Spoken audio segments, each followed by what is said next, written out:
Bom dia, meus amados, a graça e a paz do nosso bondoso Deus, o amor do nosso Senhor e Salvador Jesus Cristo esteja em cada um de nós hoje e sempre. Hoje, terça-feira, nós vamos dar continuidade ao estudo da nossa lição bíblica diária. Estamos estudando o capítulo 17 de João, falando sobre a intercessão de Cristo, a intercessão e a unidade, a oração pela unidade que ele está fazendo. Ontem, segunda-feira, nós vimos que o Senhor Jesus pede para que o Pai santifique os discípulos na palavra, na verdade, na sua palavra, na sua verdade, E diz ao Pai que está enviando os discípulos ao mundo para que o Pai cuide dele na verdade, na palavra, livrando do maligno. Do mesmo jeito que o Pai ensinou a ele, quando enviou ele está fazendo do mesmo jeito. Isso foi o que nós estudamos ontem, E hoje, na primeira pergunta aqui da terça-feira, a quinta pergunta da lição, nós temos aqui o seguinte questionamento: Jesus precisou se santificar, ou ele já era um Deus, já era a própria santidade, ou ele precisou se santificar? Segunda pergunta: o que seu exemplo fez pelos discípulos que eram carentes de um exemplo de perfeição, de um exemplo de vencedor, de um exemplo de alguém que nunca pecou, que nunca caiu? Será que era isso mesmo? Vamos ver o que diz João, capítulo 17, versículo 19. E por eles eu me santifico, disse Cristo.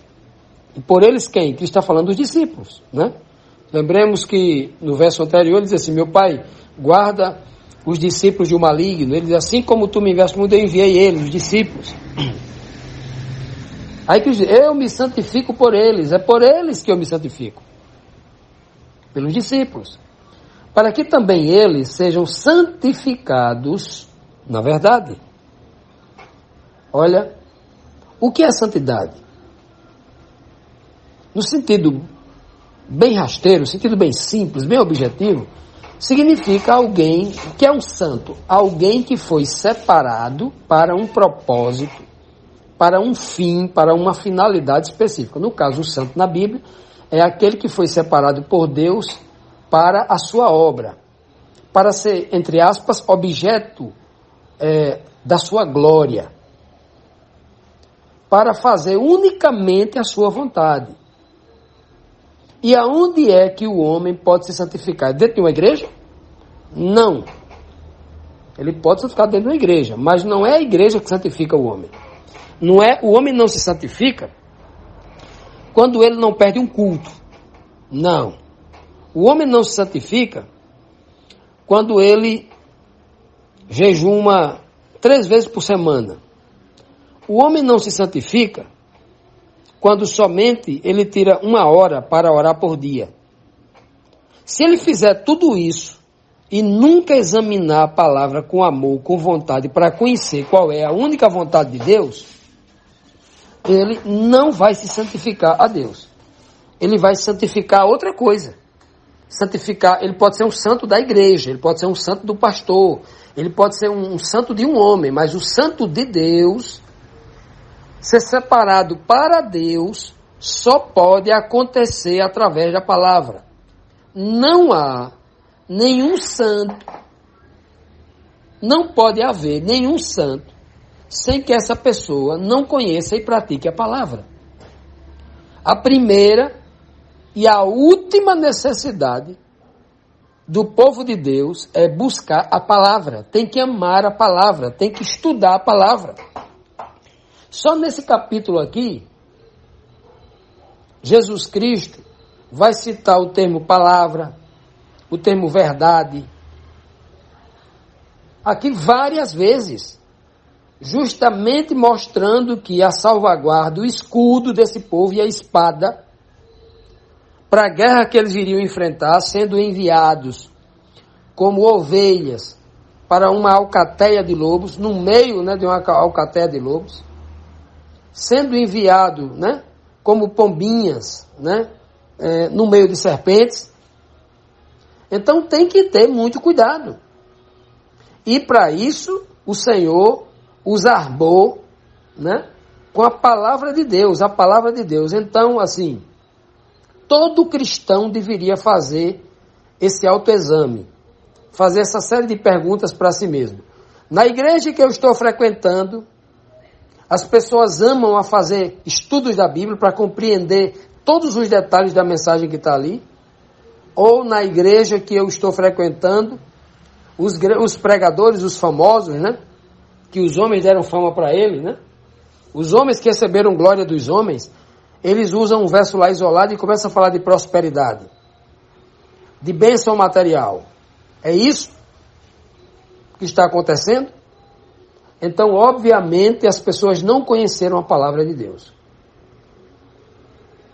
Aí Cristo diz bem claro, deixa bem claro, eles deverão ser santificados na verdade. Ninguém se santifica dentro de uma roupa de camisa de manga comprida, vestido arrastando no chão. Ninguém se santifica falando tão manso que parece manteiga. Não, não é assim. A santificação vem pela palavra. E depois que o conhecimento da palavra entra no homem, aí ele começa a proceder justamente. Ele vai falar corretamente, ele vai se vestir corretamente, ele vai negociar corretamente, ele vai trabalhar, ele vai se relacionar com o filho, com a esposa, com o amigo, com a sociedade, né? Com as pessoas físicas e jurídicas, com as entidades, com as autoridades. Ele vai se relacionar com muita fidelidade, com muita sabedoria. Se primeiro ele conhecer a palavra da verdade. Tudo neste mundo liga Deus ao homem através da palavra. Tudo neste mundo liga Jesus Cristo ao homem através da palavra. É a palavra, é a palavra de Deus, a Bíblia Sagrada. Não é o manual da igreja, não é a pregação do pastor, é isso. E sabe o que é que Cristo diz?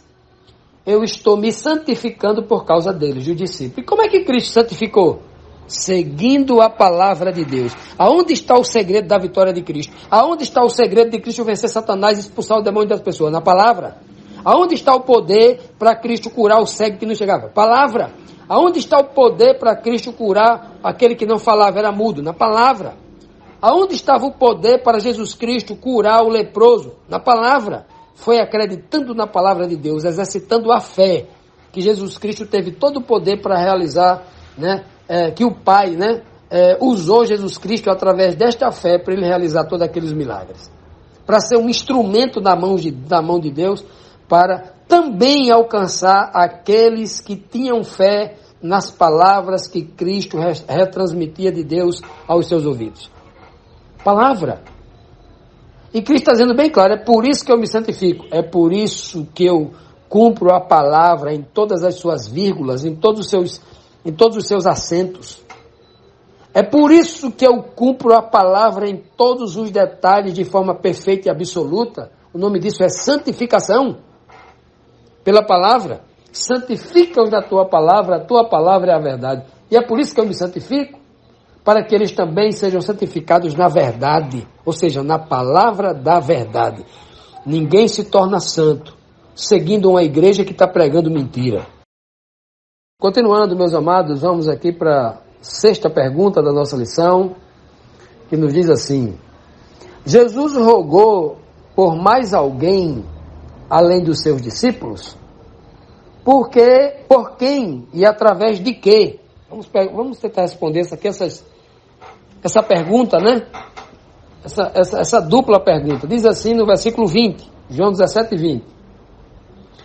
E rogo não somente por estes 11, que eram os 11 apóstolos, os discípulos ali, porque Cristo estava intercedendo. E rogo não somente por estes 11 aqui, porque Judas já foi citado aqui como o filho da perdição, que já havia se perdido, não tinha mais jeito para ele, né? E rogo não somente por estes 11, mas também por aqueles que pela sua palavra hão de crer em mim. Olha, Jesus orou por mim e por você. Por mim, por você e por todo aquele que não vai ouvir esse áudio, mas crê em Cristo. Por todos aqueles que não têm contato conosco, mas são servos de Cristo espalhados por todo o mundo. que faz parte da igreja invisível de Jesus em todo o planeta, a igreja espiritual, não a igreja física, não a igreja da placa, não a igreja que se apresenta ao mundo vestido de calça comprida, manga comprida, vestido comprido, né? Que não faz isso, que não faz aquilo, que proíbe aquilo, que proíbe aquilo. Não. Estou falando da igreja invisível, da verdadeira igreja espiritual. A igreja visível, composta pelos fariseus, os saduceus, os líderes religiosos, foi completamente ignorada por Cristo, reprovada por Cristo. Agora a igreja invisível, que o povo não dava nada por eles, essa foi a igreja de Cristo.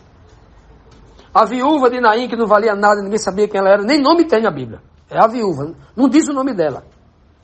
Para ver a falta de importância que ela tinha. Era uma Maria ninguém. Cristo foi lá, devolveu o filho para ela. O centurião romano, o sujeito era um soldado romano. Era um pagão. Provavelmente na sua casa tinha até deuses pagãos, imagem, alguma coisa. Provavelmente podia até ter isso na casa dele. Podia seguir ainda alguma coisa de Roma, porque ele tinha acabado de ouvir sobre Cristo. Ele tinha acabado de ouvir que havia um homem que era cheio do poder de Deus. E ele acreditou na palavra que foi dita sobre Cristo. E Cristo disse em Israel, em todo Israel ninguém tinha fé igual desse homem. Igreja de Cristo. Ou o cego Bartimeu, que vivia de esmola no meio da rua, à beira do caminho. A quem o povo desprezava, menosprezava, ele fazia parte da igreja de Cristo, que os próprios fariseus, os sacerdotes, os escribas não davam nada por ele, talvez não desse nenhuma esmola para o coitado. Ou aquela mulher considerada imunda. Sabe a mulher do fluxo de sangue, que era imunda, 12 anos imunda, que ela mesmo se considerava imunda? Incapaz. Essa é a igreja de Cristo. Ou quem sabe aquela mulher, Ciro Fenícia lá, aquela mulher cananeia, que vem lá da região de Tiro e Sidom, a região mais amaldiçoada, a região mais menosprezada, a região mais impura, mais imprópria para um judeu. Essa mulher veio de lá. E Cristo disse que a fé daquela mulher era tocante. Era uma fé especial. E daí por diante, olha quem é a igreja de Cristo, né? Por quê? Porque os ensinamentos de Cristo, eles são muito simples. Que diz, olha meu pai, eu não estou rogando somente por estes 11 aqui não. Eu já estou aqui, né, intercedendo por aqueles lá do futuro que vão ler esta palavra e por esta palavra, a tua palavra, vão ser tocados, vai ser gerado fé no coração deles. Eu já estou orando por eles, meu pai. Não é só por estes 11 não. Mas estou orando não é por todos os homens do planeta não, é pelos meus discípulos. Todos aqueles que pela tua palavra irão crer em mim. Cristo está intercedendo pelas pessoas que amam e creem na palavra de Deus. O mundo, composto de 8 bilhões de habitantes, arredondando aí, 8 bilhões de habitantes, a maioria não crê em Deus, nem crê na Bíblia, não crê na palavra de Deus. Então ele não está orando por todo ser humano. Embora, em outros momentos, de outra forma, o Senhor deseja que essas pessoas todas ouçam a sua palavra e escolham o que querem da vida deles. Né? Todos. Todo homem, crendo ou não, crendo em Buda ou em qualquer outra coisa, menos em Cristo, pode em dado momento orar a Deus e Deus ouvir a oração dele. Para sim ou para não. Para dizer sim ou para dizer não. O Senhor escuta todos. Escutou Naamã, um pagão, que foi curado da sua lepra. Não é mesmo? E daí por diante. Agora, neste sentido aqui, para protegê-los do mundo, para a santificação, que é através da palavra, o Senhor está intercedendo pelos 11 discípulos e por todos os outros, por mim e por você, que professa, que abre a boca e professa, sou servo de Cristo, eu sirvo a Cristo, eu vivo na fé ensinada por Jesus Cristo. Nós que temos a coragem de professar isso, temos que ter também a hombridade e a dignidade de viver essa palavra. Não é só da boca para fora não, tem que viver a palavra. Porque senão é um falso crente, é um fariseu, que ensina as pessoas a fazerem o certo, mas na hora de praticar eles não querem mover nem com o dedo aquilo que tem que fazer. Então Cristo roga, olha só, O Senhor orou por mim. O Senhor orou por você. Por todo aquele que crê na palavra e tenta praticá-la. Se esforça para praticá-la. Porque não há outra forma de o homem se santificar, de se consagrar a Deus, de agradar a Deus e a Cristo, a não ser obedecendo a palavra de Deus. O homem só tem poder neste mundo contra o mal, contra o pecado, conforme a classificação, conforme a conceituação bíblica para isso. Ele só tem poder para vencer isto quando ele vai buscar este poder na palavra. Porque na palavra ele vai encontrar inclusive a fé. Até a fé ele encontra na palavra. Tudo está na palavra. A fé vem pelo ouvir, e ouvir a palavra de Deus. Disse o apóstolo Paulo na carta escrita aos Romanos, lá no capítulo 10, versículo 17. A fé vem pelo ouvir e ouvir a palavra de Deus. Então a palavra de Deus, que gera fé dentro da gente, é a mesma palavra, é o mesmo poder que nós devemos nos santificar. O poder da santificação vem na palavra. Eu digo sempre e vou continuar repetindo enquanto eu viver. Eu não conheço nenhum homem santo, nenhum crente de verdade que não leia a Bíblia por si só, que não tenha coragem de ler a Bíblia por si só e entendê-la por si só. Todo homem que tem uma Bíblia debaixo do braço, mas não tem coragem de ler, inclusive lê a Bíblia, lê normal e lê por si só. Ele até lê a Bíblia, mas deixa eu perguntar ao pastor se é assim mesmo. Aí o pastor não sabe de nada também, não compreendeu aquele texto ainda, aí dá a explicação e ele acredita que é daquele jeito. Se alguém vier explicar a maneira correta para ele, ele já não aceita porque é um religioso cego e está ali. Então, esta palavra para ele não é a verdade. Ele não está utilizando a palavra de Deus da maneira correta. Né? Aquela conversa, o velho engano da Idade Média. Você não compreende a Bíblia, o membro comum não compreende a Bíblia. Só quem compreende a Bíblia é o clero, é o pastor. Mais ninguém. Aí Cristo diz o contrário. Cristo vem e joga água ali, joga um balde de água fria na conversa deles. Cristo diz assim: meu Pai, graça te dou, porque os que se dizem sabem entendido, os pastores, os grandes líderes, foi escondida essa verdade, não conseguem enxergar nada, estão tudo cegos. Graça te dou porque tu escondeste essa verdade aos que se acham sábios e entendidos e revelaste aos pequeninos, aos analfabetos, as pessoas que não sabem ler direito, né? As pessoas que têm coragem de ler a Bíblia por si só e praticá-la. Essa sim entende a verdade. Ou será que Cristo está equivocado? Ou será que as pessoas já não acreditam mais nem nisso que Cristo disse? Não, Cristo estava errado. Quem está certo agora é o pastor que passou 5 anos numa faculdade lendo a Bíblia, ele sabe mais do que eu. Já imaginou? É uma grande testemunho que essas pessoas não têm fé. Elas não são santas porque elas ignoram a palavra de Deus, não fecham os ouvidos para o que a palavra de Deus diz. Olha, o mundo está cheio de pessoas inteligentes que foram dominadas, a mente dela foi dominada por essas filosofias e não conseguem enxergar o básico, o fundamento da palavra de Deus. Oremos por essas pessoas, mas sobretudo por nós mesmos, para que nos santifiquemos na palavra da verdade.